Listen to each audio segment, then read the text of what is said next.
সিরাতুল মুস্তাকিম মানে এখান থেকে ঢাকা রাজধানীতে যাওয়ার সোজা পথ না।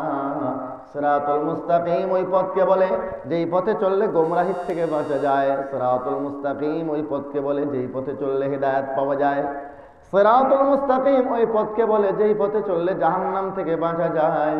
সিরাতুল মুস্তাকিম ওই পথকে বলে যেই পথে চললে সোজা জান্নাত পাওয়া যায়। বুঝে থাকলে বলবেন সিরাতুল মুস্তাকিমটা কার দরকার না সবার দরকার?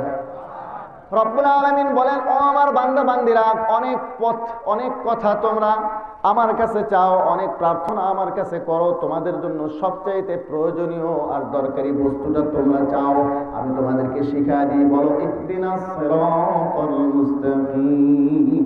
আল্লাহ আমাদেরকে সিরাতুল মুস্তাকিমের সন্ধান দেন। এই সিরাতুল মুস্তাকিমের ব্যাখ্যায় একটা হাদিস শরীফ আমি পড়েছি, তিরমিজি শরীফের 2য় খণ্ডের 92-93 নম্বর পৃষ্ঠার 2641 নম্বর হাদিস। এখানে দেখেন, এটা হলো সুনানুত তিরমিজি, অরিজিনাল তিরমিজি শরীফ। এগুলো হলো হাদিসের অরিজিনাল কিতাব। আর কিছু ভাই আছেন দেখবেন বিভিন্ন এলাকায় আছে, আপনাদের এলাকায় হয়তো নেই, কিন্তু বিভিন্ন এলাকায় এরকম আমদানি হয়েছে, তারা হাদিসের খুব স্লোগান দেয়, আছে না নেই? কিন্তু যখন আপনি হাদিসের কোনো কিতাব দেখাতে বলবেন, হাদিসের কোনো কিতাব দেখাইতে পারে না, যা দেখায় কতগুলো বাংলা বই, ঠিক কি না? তিরমিজি শরীফ 2য় খণ্ড 92-93 নম্বর পৃষ্ঠা। আর আব্দুল্লাহ ইবনে আমর রাদিয়াল্লাহু আনহুমা قال, হযরত আব্দুল্লাহ বিন আমর থেকে বর্ণিত, তিনি বলেন, قال রাসূলুল্লাহ সাল্লাল্লাহু আলাইহি ওয়াসাল্লাম, আল্লাহর হাবিব সাল্লাল্লাহু আলাইহি ওয়াসাল্লাম ইরশাদ করেন, وَإِنَّ بَنِي إِسْرَائِيلَ تَفَرَّقَتْ عَلَى 72 মিল্লাহ। বনি ইসরাইল তথা আমাদের যুগের পূর্ব যুগের উম্মতেরা, ইহুদি আর খ্রিস্টানরা বিভক্ত হয়ে পড়েছিল 72 দলে। وَتَفْتَرِقُ أُمَّتِي عَلَى 73 মিল্লাহ। আল্লাহর হাবিব বলেন, আমার এই উম্মত বিভক্ত হবে 73 দলে। এই উম্মত কয় দলে বিভক্ত হবে? 73 দল।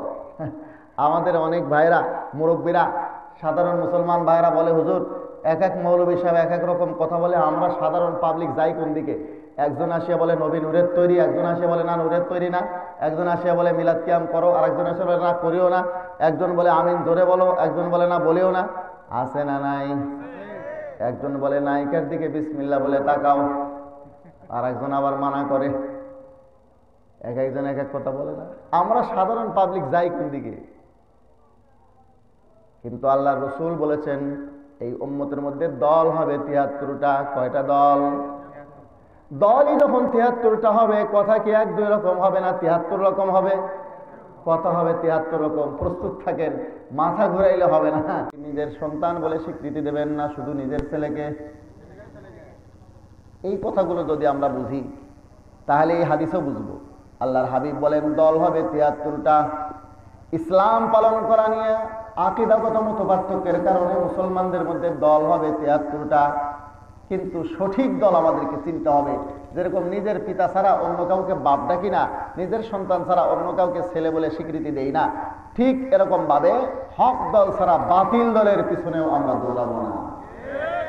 আল্লাহর হাবিব বলেন, কুল্লুহুম ফিন্নার ইল্লা মিল্লাতান ওয়াহিদা। একটা দল ছাড়া বাকি 72 দল যাবে জাহান্নামে। 72 দল যাবে কোথায়? একটা দল কোথায় যাবে? ক্বালু, সাহাবায়ে কেরাম প্রশ্ন করলেন, মান হিয়া ইয়া রাসূলুল্লাহ, ও একটা মাত্র জান্নাতি দল কারা? তাদের পরিচয়টা একটু আমাদেরকে বলে দেবেন। কারণ এই 72 দলের পিছনে দৌড়ে লাভ নাই। নাজাত প্রাপ্ত দল কোনটা, তার পিছনে দৌড়াইতে হবে, ঠিক না? আল্লাহর হাবিব বললেন, ক্বালা মা আনা আলাইহি ওয়া আসহাবী, আমি নবী যেই তরিকার উপরে চলি, আমার সাহাবায়ে কেরাম যে আদর্শের উপরে চলেন, এর উপরে যারা চলবে তারাই একমাত্র নাজাত প্রাপ্ত দল। নবীর তরিকার সাহাবায়ে কেরামের আদর্শের উপরে যারা চলবে না, তারা বাতিল, তারা 72 দলের অন্তর্ভুক্ত। এখন এই দলকে বলা হয় আহলে সুন্নাত ওয়াল জামাত। প্রকৃত আহলে সুন্নাত ওয়াল জামাত কেনা, মা আনা আলাইহি থেকে আহলে সুন্নাহ, ওয়া আসহাবী থেকে ওয়াল জামাত, আহলুস সুন্নাহ ওয়াল জামাত। এখন আহলে সুন্নাত ওয়াল জামাত এই নামটা অবশ্য তাফসীরে দুররে মনসুর খণ্ড নম্বর 2 পৃষ্ঠা নম্বর 291, এখানে সূরা আলে ইমরানের 106 নম্বর আয়াতের ব্যাখ্যাতে হযরতে ইবনে আব্বাস রাদিয়াল্লাহু তাআলা আনহু থেকে স্পষ্ট ভাষায় উল্লেখ আছে। এই উম্মতের সবচেয়ে বড় মুফাসসিরের নামটা বলতে পারবেন? আব্দুল্লাহ ইবনে আব্বাস। তিনি ছিলেন রাইসুল মুফাসসিরিন। আব্দুল্লাহ ইবনে আব্বাস রাদিয়াল্লাহু তাআলা আনহুমা। আজকালকার যুবকেরা খেলোয়াড়দের নাম জানে, রান, উইকেট, বল, কি বলে, গোল, এগুলো সব জানে, কিন্তু সাহাবীদের নাম জানে না, বুজুর্গানেদের নাম জানে না। সবচেয়ে বড় মুফাসসির ছিলেন এই উম্মতের মধ্যে কে? আব্দুল্লাহ বিন আব্বাস রাদিয়াল্লাহু তাআলা আনহু। ইয়াউমা তাবিয়াদ্দু বুজুহু ওয়া তাসওয়াদ্দু বুজুহ, কিয়ামতের দিন কিছু চেহারা হবে সাদা সুশ্রী সুন্দর, তারা হবে জান্নাতি। ওয়া তাসওয়াদ্দু বুজুহ, আর কিছু চেহারা হবে কালো কুৎসিত কুচরি, তারা হবে জাহান্নামী। দুনিয়ার কালো না, আবার এখন যাদের রং কালো আছে মনে করবেন হায় রে আমরা শেষ পর্যন্ত জাহান্নামে যেতে হবে নাকি। না না না, কিয়ামতের দিন কিছু চেহারা হবে জ্যোতির্ময়, আলোকোজ্জ্বল, সাদা সুশ্রী সুন্দর। দুনিয়াতে কালো থাকলেও কিয়ামতের দিন সাদা সুশ্রী হবে, সুন্দর হবে, তারা হবে জান্নাতি। এখন কাদের চেহারা সাদা সুশ্রী সুন্দর হবে? আন ইবনে আব্বাস রাদিয়াল্লাহু আনহুমা ফি হাযিহিল আয়াতি ক্বাল, এই আয়াতের ব্যাখ্যাতে আব্দুল্লাহ ইবনে আব্বাস রাদিয়াল্লাহু তাআলা আনহুমা বলেন, তাবিয়াদ্দু উজুহু আহলি সুন্নাতি ওয়াল জামাআহ, যাদের চেহারা সাদা সুশ্রী সুন্দর হবে তারা হলো আহলে সুন্নাত ওয়াল জামাআত। আহলে সুন্নাত ওয়াল জামাআত, এই আহলে সুন্নাত ওয়াল জামাআত আবার গুণবাচক নাম, বৈশিষ্ট্যগত নাম। এটা আমাদের দেশে যেরকম লাল মিয়া কালা মিয়া নাম রাখে এরকম না। এক মাহফিলে গেছে, এক লাল মিয়া দেখাইছে, একজন পুরা চেহারা কালো, মানুষের হুজুরের নাম লাল মিয়া। আমাদের দেশে আর একটা ফল আছে, নাম হলো বেদানা, আছে না? দানা ভর্তি, লাল লাল দানা ভর্তি ফলের নাম দিয়েছি আমরা বেদানা। বেদাতে ভর্তি দলের নাম যদি কেউ আহলে সুন্নত রাখে, সুন্নি রাখে, তাই বলে তারা সুন্নি হয়ে যাবে না, আহলে সুন্নত হয়ে যাবে না। আহলে সুন্নাত ওয়াল জামাত বৈশিষ্ট্যগত নাম। আহলে সুন্নাত ওয়াল জামাতের বৈশিষ্ট্য যাদের মধ্যে থাকবে তারাই আহলে সুন্নাত ওয়াল জামাত হবে, নাম যাই হোক না কেন। মুসলমান ভাইরা আমার, আমাদের দেশে ইসলাম পালন করা হয় মোটামুটি 3 প্রকারের। এদেশে ইসলাম পালন করা হয় কয় প্রকার? 3 প্রকারের ইসলাম। এক প্রকারের ইসলামের নাম আমি মাঝে মধ্যে বলি, এটা হলো ভোলানাথ মার্কা ইসলাম। কি মার্কা ইসলাম? ভোলানাথ। নাম শোনেন নাই? এক এলাকায় একটা লোক ছিল, নাম ছিল ভোলানাথ, কথাবার্তা ভুলে যায়, কাজেই তার নাম রাখছে লোকজন ভোলানাথ। এখন অঙ্ক করতে গেলে তো নামতা মুখস্থ রাখতে হয়, ভোলানাথের নামতা মুখস্থ থাকে না, অঙ্কও পারে না। তো অঙ্ক পরীক্ষার মধ্যে প্রশ্ন দিয়েছে 3-4 গুণন করলে কত হয়? ভোলানাথ লিখছে 90। কত লিখছে? 90। এখন রেজাল্ট বের হওয়ার পরে দেখে গণিতে 00। এখন জিজ্ঞাসা করছে গণিতের স্যারকে যে স্যার আমার নাম্বার দেননি কেন? দেখি গণিতে 00 পেয়েছে। বলে 3-4 গুণন করতে দেওয়া হয়েছে, তুমি লিখছো 90, তাহলে কি নাম্বার পাও? বলে স্যার আপনি বলেন তো 3-4 কত হয়? বলে 3-4 হয় 12। বলে স্যার আমি লিখছি কত? বলে তুমি লিখছো 90। স্যার তাইলে তো নাম্বার আমার পাওয়ার কথা, আমি তো কম লিখিনি, ঢের বেশি লিখছি। আমি তো ঢের বেশি লিখেছি, কম তো লিখিনি, তাহলে আমি নাম্বার কেন পাবো না? রবি ঠাকুর, কবি রবীন্দ্রনাথ ঠাকুর এটা কবিতা বানাইছে, বলে ভোলানাথ লিখেছিল 3-4 90, গণিতের মার্কায় কাটা গেল সর্বই, মানে অঙ্কের নাম্বারে সব নাম্বারই কাটা গেছে। 3-4 12 হয় মাস্টার তারে কয়, লিখেছেন ও ঢের বেশি, এই তার গর্বই। কিন্তু ও অনেক বেশি লিখছে, এটাই তার গর্ব যে 3-4 12 হয় হোক, আমি তো 90 লিখছি, কম তো লিখি নাই। আমাদের দেশে কিছু ভাই আছেন যারা আল্লাহর নবীর তরিকা সাহাবায়ে কেরামের আদর্শের উপরে আরো খানিক বাড়াইয়া দিয়া বর্ধিত করে আমল করে, যখন জিজ্ঞাসা করবেন ভাই এগুলো তো ইসলামে নাই, এগুলো তো আল্লাহর নবীর তরিকার মধ্যে নাই, এগুলো তো সাহাবায়ে কেরামের আদর্শের মধ্যে নাই, তখন তারা ভোলানাথ মার্কা জবাব দেয়। ওই যে ভোলানাথ বলছিল আমি তো বেশি লিখছি, কম তো লিখি নাই। তারা বলে আমরা নবীর ইশক মহব্বতে এগুলো করি। বলে কি বলে না? বলে আমরা মারেফতের লাইনের লোক, তোমরা শরীয়তের মৌলবীরা এগুলো বুঝবা না, বলে না? হ্যাঁ, আশেকারা মিল্লত মাযহাব জুদাস, আশেকারা মিল্লত মাযহাব জুদাস। বলে আমরা রাসূলের আশেক, আমাদের জন্য এগুলো জায়েজ আছে। এই যে কথাটা বললো, এটা হলো ভোলানাথ মার্কা উত্তর। কি মার্কা উত্তর? এই ভোলানাথ মার্কা কারবারের আমি একটা ইদানিং বিভিন্ন জায়গায় যাচ্ছি, তো ওরস হচ্ছে। কি হচ্ছে? ওরস। এক জায়গায় যাইতে বিশাল ওরস, তো এক লোককে জিজ্ঞেস করা হলো ভাই আপনার এখানে কি হচ্ছে? এটা ওরস হুজুর। তো ওরস যে পীর সাহেবের হচ্ছে, উনি কি কামেল আলেম নাকি? আলেম কিনা, তবে বড় কামেল লোক। বলে আলেম না কামেল? কামেল আপনি কেমনে বুঝলেন? এই যে শীতকালে দেখেন হুজুর আপনারা কোট টোট পরে চাদর টাদর গায়ে দিয়ে রয়েছেন, আর এই বেচারা কামেল মানুষ দেখেন তার কোনো কাপড় চোপড় লাগে না, একেবারে উলঙ্গ হইয়া বসে থাকে। এই মাঘ মাসে শীতে বলছে আচ্ছা এটা কি কামেল হওয়ার আলামত? বলে হ্যাঁ, আমরা তো সাধারণ মানুষ হুজুর, বুঝি না, আমরা এই শীতকালে কম্বল ল্যাপ গায়ে দিয়া তাই কুলায় না, আর এই বেচারা মানে কোনো রকম কাপড় চোপড় লাগে না, তো কামেলই হওয়ার কথা। আচ্ছা এরকম কামেল আপনাদের এলাকায় আর 2-4 জন নাই? না, বলে আমাদের বাড়িতে আছে এরকম কামেল 5টা বলদ, জীবনে কোনোদিন কাপড় পরে নেই। এই বলদরা কাপড় পরে? যদি উলঙ্গ হয়ে থাকা, কাপড় চোপড় ছাড়া থাকা কামেল হওয়ার আলামত হয়, তো বলদের দোষটা কি? এ তো কাপড় চোপড় ছাড়া থাকে। কিছু বললে বলে না না, মুখ সামলে কথা বলেন, কার ভিতরে কি আছে বলা যায় না, এর ভিতরে কি আছে সব দেখা যায়, তারপরেও বলে কার ভিতরে কি আছে বলা যায় না। এই যে ওরসের কোন দলিল শরীয়তে নাই। আমি আপনাদেরকে আবু দাউদ শরীফের একটা হাদিস দেখাই। আবু দাউদ শরীফ খণ্ড নম্বর 2, খণ্ড নম্বর 1, পৃষ্ঠা নম্বর 279, হাদিস নম্বর 2042। এই হাদিস শরীফের মধ্যে হযরত আবু হুরায়রা রাদিয়াল্লাহু তাআলা আনহু থেকে বর্ণিত হাদিস। আল্লাহর হাবিব সাল্লাল্লাহু আলাইহি ওয়াসাল্লাম বলেন, ক্বালা রাসূলুল্লাহ সাল্লাল্লাহু আলাইহি ওয়াসাল্লাম, লা তাজআলু বুয়ুতাকুম কুবুরা। ও আমার উম্মতিরা, তোমাদের ঘরগুলোকে কবরস্থান বানাবা না। ঘরে কবরস্থান না বানানোর মতলব, কবরস্থানের মধ্যে তেলাওয়াত হয় না। যারা গোরস্থানে শুয়ে থাকে তেলাওয়াত করে, নফল নামাজ পড়ে, জিকির করে, বলে তোমাদের ঘরগুলোকে কবরস্থান বানাবা না, মানে ঘরের মধ্যে কিছু নফল ইবাদত করবা, জিকির করবা, তেলাওয়াত করবা। আগে এগুলো হতো, এখন রাত জেগে মোবাইল টিপিয়া আর এই চ্যানেল দেখিয়া সারা রাত ঘুমায়, সকালে আর তেলাওয়াত কিছু হয় না। আল্লাহর হাবিব বলেন, লা তাজআলু বুয়ুতাকুম কুবুরান, তোমাদের ঘরগুলোকে তোমরা কবরস্থান বানাবা না, কিছু নফল ইবাদত করবা, তেলাওয়াত করবা, জিকির করবা। ওয়ালা তাজআলু কবরি ঈদান, আল্লাহর হাবিব বলেন, আর আমার কবরকে তোমরা উৎসবের স্থান বানাবা না। কবরকে উৎসবের স্থান বানাবা না মানে কবরস্থানের মধ্যে উৎসব করা, এটা আল্লাহ রাসূল সাফ নিষেধ করেছেন। আমাদের নবীজি সাল্লাল্লাহু আলাইহি ওয়াসাল্লামের কবরের চেয়ে দামি কবর আর কার আছে? পৃথিবীতে আর কোন কবর আছে? আল্লাহ রাসূল সাফ বলেন, আমার কবরকে তোমরা উৎসবের স্থান বানাবা না। তাহলে কোন খেতা পীর আর ন্যাংটা পীরের আর ঘোড়া পীরের মাজারকে এখানে উৎসবের স্থান বানানো যাবে? যাবে না, সাফ নিষেধ। কিন্তু আমাদের এই ভাইয়েরা বানায়। দলিল কি? দলিল পাইছে একটা খুঁজে, দলিল নাই আমরা করি, তো এখন দলিল একটা খুঁজে পাইছি। কি দলিল? কবরের মধ্যে যখন মুর্দাকে ফেরেশতারা জিজ্ঞাসাবাদ করলে তখন ফেরেশতাদের প্রশ্নের উত্তর ঠিকঠাক মতো দিতে পারলে ফেরেশতারা ওই মাইয়েতকে বলে, নাম কানাউমাতিল আরুস, বলে দুলহার মতো ঘুমাও।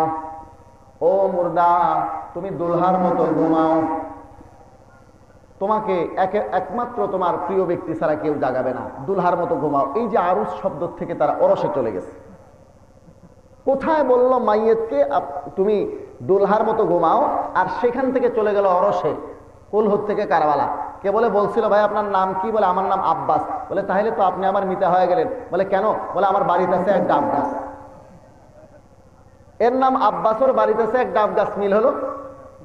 মুসলমান ভাইরা আমার, এইরকম সাইজের দলিল। আর একটা মাসলা দেখেন, জশ্নে জুলুস বাইর হচ্ছে বিভিন্ন জায়গায়, বলে 500-র উপরে দলিল আছে এদের। খুঁজে মুজে দেখবেন কোনো দলিল প্রমাণ কিচ্ছু নেই। 12ই রবিউল আউয়াল জশ্নে জুলুস করে না? 12ই রবিউল আউয়াল জশ্নে জুলুসের একটা দলিল আমি শুনাই, থামেন না কেন? জশ্নে জুলুসের দলিল কতগুলো হাওয়ালা দেয় দেখেন একজন বক্তা। আমি এদের আবার এই সমস্ত রেকর্ড রাখি, তো একজন বক্তা সে দলিল দিচ্ছে জশ্নে জুলুসের। আপনি চমকে যাবেন জশ্নে জুলুসের দলিল শুনলে।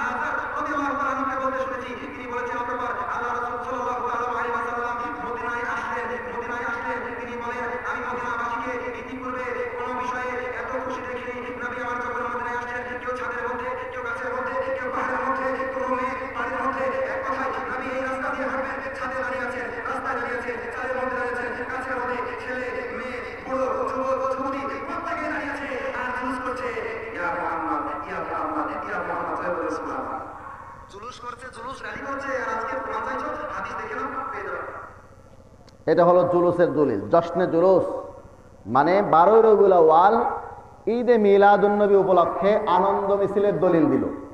কয়েকটা কিতাবের নাম বলছে, ঘুরে ফিরে হাদিস একটাই। একটা ঘটনা ঘটছে, টঙ্গীর ময়দানে মারামারি হয়েছে। টঙ্গীর ময়দানে এতাতি সন্ত্রাসীরা তাহাজ্জুদ গুজার মোবাল্লিকদের উপরে আক্রমণ করে 4 জনকে শহীদ করছে। ঘটনা একটা, 5টা পেপারে লিখছে। তাহলে কি এটা 5টা ঘটনা না একটা ঘটনা? সব মিলে হাদিস একটা। উনি বিভিন্ন কিতাবের হাওয়ালা দিলেন। এগুলো আসলে পড়ে দেখছে কিনা সন্দেহ, কোথায় লেখা আছে সেখান থেকে পড়তেছে। আপনার হাতের নাগালের কিতাব মুসলিম শরীফের মধ্যে 2য় খণ্ডের 419 নম্বর পৃষ্ঠার 15 নম্বর লাইনে 7412 নম্বর হাদিসে এটা আপনি পাবেন। এই ঘটনাটা আমরা প্রত্যেকেই জানি। নবী করিম সাল্লাল্লাহু আলাইহি ওয়াসাল্লাম যখন মদিনায় আসেন, রাসূলুল্লাহ সাল্লাল্লাহু আলাইহি ওয়াসাল্লাম মদিনায় আসার পরে এই সময় মদিনার সমস্ত অধিবাসীরা যারা প্রাপ্তবয়স্ক পুরুষ ছিল, নারীরা ছিল, তারা ঘরের ছাদে উঠে উঠে আল্লাহর নবীকে দেখতেছিলেন। আর যারা বাচ্চা ছিল, কৃতদাস ছিল, খাদেম ছিল, তারা রাস্তাঘাটে ছড়িয়ে ছিটিয়ে আল্লাহর নবীর আগমনের স্লোগান দিচ্ছিল। এই হাদিসটা 12 রবিউল আউয়াল ঈদে মিলাদুন্নবী উপলক্ষে জশ্নে জুলুসের পক্ষে দলিল দিচ্ছে। চলুন দেখি এখানে কি দলিল দেয় তারা। এই হাদিসটা আপনি মুসলিম শরীফ 2য় খণ্ডের 419 নম্বর পৃষ্ঠার মধ্যে 15 নম্বর লাইনে, আর হাদিস নম্বর কত বলছি আমি, এই যে ভুলে গেলে তো আপনি ওদের কাছে জবাব দিতে পারবেন না। 7412 নম্বর হাদিস। এখানে আছে হাদিস, ফাসাইদার রিজাল ওয়ান নিসাউ ফাওকাল বুয়ুত। রাবি বলেন আল্লাহর নবী যখন মদিনায় হিজরত করে আসলেন, ফাসাইদার রিজাল ওয়ান নিসাউ ফাওকাল বুয়ুত, প্রাপ্তবয়স্ক পুরুষরা আর নারীরা ঘরের ছাদের মধ্যে উঠে গেল। ঘরের উপরে উঠে উঠে দেখতে লাগলো, ওয়া তাফাররাকাল গিলমান ওয়াল খাদামু ফিত তুরুক, আর ছোট ছোট বাচ্চারা, খাদেমরা, কৃতদাসরা রাস্তার মধ্যে ছড়িয়ে ছিটিয়ে গেল। ইউনাদুনা ইয়া মুহাম্মদ ইয়া রাসূলুল্লাহ, তারা আওয়াজ দিতে লাগলো, স্লোগান দিতে লাগলো, ইয়া মুহাম্মদ ইয়া রাসূলুল্লাহ, ইয়া মুহাম্মদ ইয়া রাসূলুল্লাহ। এটা হলো 12 রবিউল আউয়াল জশ্নে জুলুসের দলিল। আমরা আছি ঘুমে। আমরা যে বলি ইসলামের শত্রুরা হুঁশিয়ার সাবধান, ইসলামের শত্রুরা হুঁশিয়ার সাবধান আছে। এই বেদাতীদের ডক্টর তাহের আল কাদেরী বেদাতকে ডিজিটালাইজড করার জন্য 900 পৃষ্ঠার মিলাদুন্নবী নামে একটা বই লিখছে। সেখানে যাইয়া ঈদে মিলাদুন্নবী, কিয়াম, এগুলোর উপরে এমন এমন নতুন নতুন দলিল আমদানি করছে যেগুলো আমরা হঠাৎ করে দেখলে হয়তো ঘাবড়িয়ে যেতে পারি। এই কিতাবটার মধ্যে 8 নম্বর বাবের 8 নম্বর ফসলে এই দলিলটা উল্লেখ করছে, যেখান থেকে এই মৌলভী সাহেব চিল্লায় চিল্লায় দলিল দিচ্ছে। ওই কিতাব আমার কাছে আছে, তাদের মূল কিতাব, ওই 900 পৃষ্ঠার কিতাব আমার কাছে আছে, আমার আলমারিতেই আছে। তো এই হাদিসটা সেখানে লিখছে। আমি আপনাদেরকে জিজ্ঞাসা করি, মদিনার অলিতে গলিতে বাচ্চারা, ছোট ছোট বাচ্চারা, কৃতদাসেরা, খাদেমরা ছড়িয়ে ছিটিয়ে আল্লাহর নবীর আগমনের স্লোগান দিছে, নবীজির জন্মদিনে না হিজরতের দিনে? জোরে কন, নবীজির জন্মদিনে না হিজরতের দিনে? আর তারা স্লোগান দেয়, মিছিল করে কোন দিনে? দাদার কবর কোথায়, দাদি কান্দে কোথায়?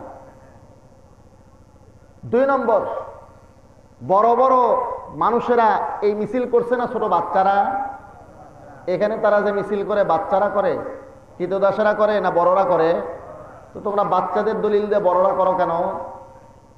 তৃতীয় কথা হলো যে আল্লাহর নবী মদিনায় আসছেন, আসার পরে ওই দিনই কি তিনি মক্কায় ফিরে গেছেন না 10 বছর ছিলেন? 10 বছর আল্লাহর নবী মদিনায় অবস্থান করেছেন। এই 10 বছরের মধ্যে আর কোনোদিন মদিনার বাচ্চারা, মদিনার মুরব্বীরা, মদিনার যুবকেরা, মদিনার নারী পুরুষেরা, তারা কি আর কোনোদিন এরকম র্যালি করছে, মিছিল করছে? করে নাই। তাইলে তোমরা প্রতি বছর করার দলিল কোথার থেকে পাইলা? একে তো এটা হিজরতের দিনে, জন্মদিনে না। আর বাচ্চাদের দলিল তৃতীয় হলো, সবসময় তো এরা করে নাই, বাচ্চারাও করছে শুধু একবার হিজরতের দিনে। তোমরা 12 রবিউল আউয়ালে ঈদে মিলাদুন্নবী উদযাপনের জন্য জশ্নে জুলুসের দলিল এখানে কোত্থেকে দাও? এটা তো হিজরতের দিনের মিছিলের কথা, একদিনেই সেদিন করছে ছোট বাচ্চারা। এই দলিলকে নিয়ে যায় তারা ফিট করছে 12 রবিউল ঈদে মিলাদুন্নবী জশ্নে জুলুসের মধ্যে। যখন জিজ্ঞাসা করবেন বলে কোন দলিল যখন টেকে না তখন বলে আমরা আশিকে রসুল নবীর ইশক মহব্বতের কারণে করি। এটা হলো ভোলানাথ মার্কা ইসলাম। আল্লাহ নবীর তরিকা সাহাবায়ে কেরামের আদর্শের উপরে আরো কিছু বাড়াইয়ে দেওয়া পালন করে জিজ্ঞাসা করলে ইশকে রসুলের বাহানা দেয়। এটা হলো ভোলানাথ মার্কা উত্তর, ভোলানাথ মার্কা ইসলাম। আমি কি বোঝাতে পারতেছি আপনাদের?